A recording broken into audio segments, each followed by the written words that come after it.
Colleen and Mark, when we arrived here earlier, this entire parking lot was marked off with crime scene tape. I'm being told it was a busy night at the bar. There were actually dozens of cars still sitting here. They were parked here this afternoon because police tell me they were sitting right in the middle of a crime scene once those shots were fired. Katie and Mark, here's what the front of Precision Jewelers looks like tonight. Now, we spoke with the owner, Nicole, and she says that thief broke in last Wednesday through this door. And then 3 days later, he came back on Saturday morning and broke right through this door. That community and those families have gone through a lot. It was just 1 year ago that those 3 lives were taken too soon. Kirkersville Police Chief Eric Desario, Nurse Marlena Medrano, and nurse's aide Cindy Krantz were killed on May 12th by Thomas Hartless. And now Cindy Krantz's daughter, Allison Burnett, spoke with us, and she won't forget the day she found out her mother was killed. She was just 5 months pregnant at the time, and now she holds her baby and talks about what it feels like remembering what happened 1 year ago. Several Central Ohio counties experienced power outages today. This is video from Chopper 4 above Hocking County this afternoon. We're at the Spartan obstacle course. This is Dan Solo. How are you this morning? I'm very well, thank you. Okay, so these are pretty heavy, you're telling me, right? Very heavy. Okay, so we're going to start off, Hattie. I'm going to try to lift one of these. Let's see if we can do this. Ready? Yes. These are from our partner, Power Systems. Yeah! Yeah, you got it. I got it. I'm sweating. So people do what? They drag this down here? All right, we're walking with this. We're walking. All right, and now these people are going to get the obstacle course going, right? This is Devin's studio, where he spends most of his time transforming this into this. But as you can see, this space is empty. He hasn't been able to be here for the last 3 months because of the accident. Even though you heard that those games are sold out, there are free events for the families this week. On Saturday, you'll see more than 2,500 kids dribbling these basketballs from McFerguson Park to the Convention Center. You can still sign up for that. I'll place a link on our website, NBC4i.com. Local for you in Columbus, Elyse Chengery, NBC4. And now, as a reporter getting out to these crime scenes and these homicides that are happening, I've personally seen witnesses who don't want to say anything to police. Sometimes they have fear of being retaliated against, or they're nervous to say something to police. And now that's where police say that you can help. They say to not be scared or nervous. They say that you can tell an officer passing by, you can come to headquarters, you can even call Crime Stoppers, but they really need you, the community's help, to come forward if you saw or heard anything having to do with any of these homicides. And most importantly, they say that you can remain anonymous. Live in Columbus, Elyse Chengery, NBC4. New York City fire officials say a fire in Trump Tower's heating and air conditioning system injured 2 people. The Fire Department of New York says the fire started around 7 a.m. Monday. We know that calls came into police around 10:30 last night. You can see that police are still blocking off this entire street here. Mike, the first phase of construction is almost done up by the Convention Center, which leads us to phase 2 here.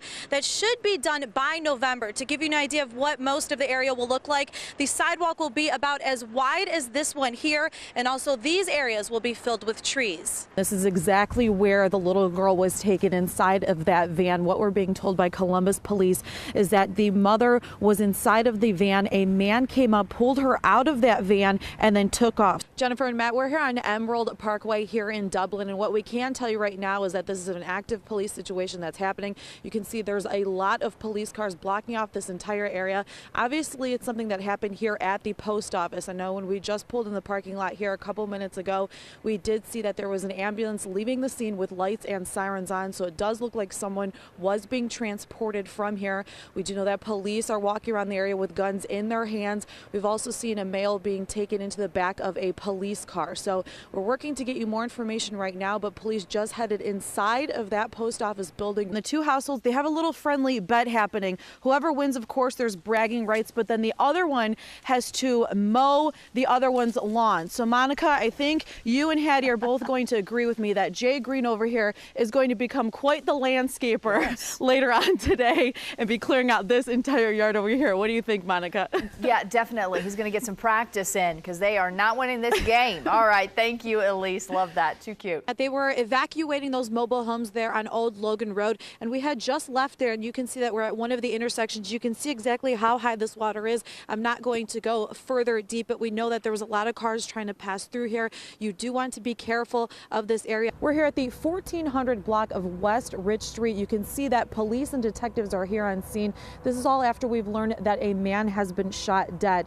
So far, police are telling us it happened right before 1:30 when they were called here to the area. You know, yesterday's game was pretty painful to watch. This is actually the first year I gave up my Browns season tickets. Maybe it's because I moved to Columbus, or maybe it's because they only won one game last year. But the man who created the whole idea of the parade lives right here in our area, here in Granville, and he promises that he's a true Browns fan.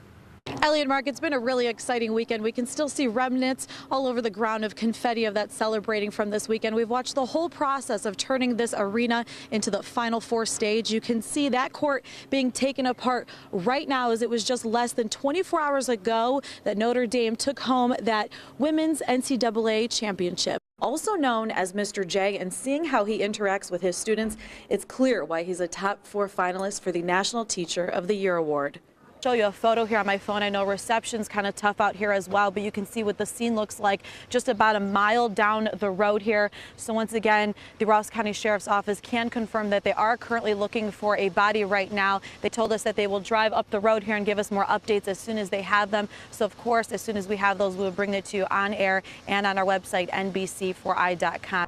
I also spoke with the Ohio Department of Public Safety about what you can do as a parent to talk with your child and prepare them in case a school shooting happens. AEP Ohio tells me that this hillside gave way, causing many trees to fall down, striking this power line.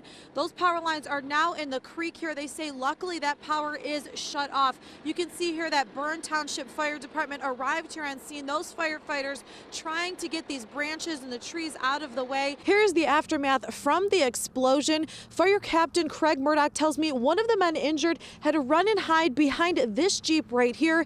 He says that the other man received such burns he had to be taken by helicopter to Ohio State University Hospital. We hear a big old boom. Hattie, we're here on Guilford Avenue. We could smell the smoke about a mile away when we're approaching this area. There's still a lot of fire trucks that are here on scene, but the fire started here behind me. It's actually a vacant duplex. You can see that those orange signs are posted right there on those windows that say vacant. You can see that both of those doors had to be kicked in for firefighters to be able to get into this duplex. It all happened right before Christmas. You can see both of these doors boarded up. And now the suspect broke into this door on Wednesday. 3 days later, he came back, broke right into this door on Saturday, and the whole robbery was all caught on video.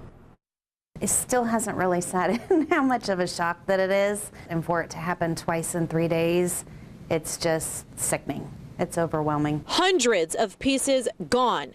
Owner Nicole Allen says more than $50,000 worth of watches, bracelets, necklaces, diamonds, and engagement rings.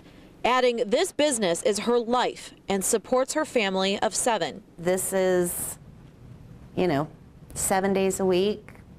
We're doing 65 hours a week work, and they just take it away from you like it's nothing. I spoke with a detective from Grove City Police Department who tells me they are currently investigating and going through this surveillance video taken at the store. Allen says her store was hit right at the busiest time of the year. It hurt the business a lot. They come in and they see that, half of your cases are boarded up and half of your inventory is gone. It doesn't make a good impression for what you really are. From the angle of this surveillance video clip here, you see a man peeking inside the front door. Then the video shows a minute later, the door is smashed out.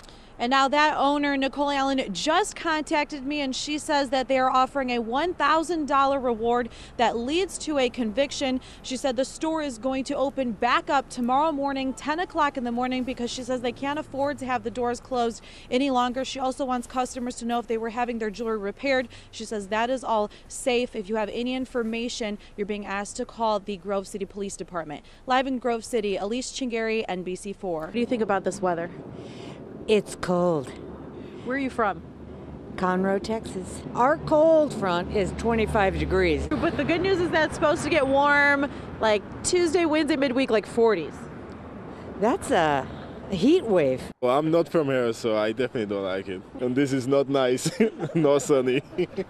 Even though temperatures are expected to warm up to the 40s for a few days this week, it's still not time to get rid of these hats and gloves. As we know, it's Central Ohio and January weather. We know it can be a bit unpredictable. A little more seriously than I usually do and arrived earlier than an hour. That was definitely a good idea. Well, safe travels for you. And what about this family? Where are you guys headed off to? Good morning. We're from Minneapolis and we're heading back home this morning. So were you visiting family here for Thanksgiving? Yes, visiting family. Did you have a nice trip? We did.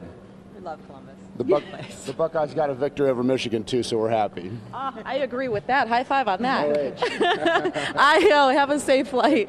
Well, as you heard, these travelers, they did come a little bit early. So my advice to you is that if you're traveling today and coming over to John Glenn International Airport, make sure you make it here on time. I'm hearing that these lines are taking about 40 to 45 minutes. So you got to make sure you make your flight on time. So safe travels to everybody who's making their way to and from Columbus today. Two households, they have a little friendly bet happening. Whoever wins, of course, there's bragging rights, but then the other one has to mow the other one's lawn. So Monica, I think you and Hattie are both going to agree with me that Jay Green over here is going to become quite the landscaper later on today and be clearing out this entire yard over here. What do you think, Monica?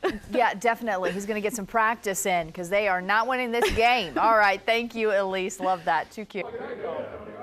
There it is! Boom.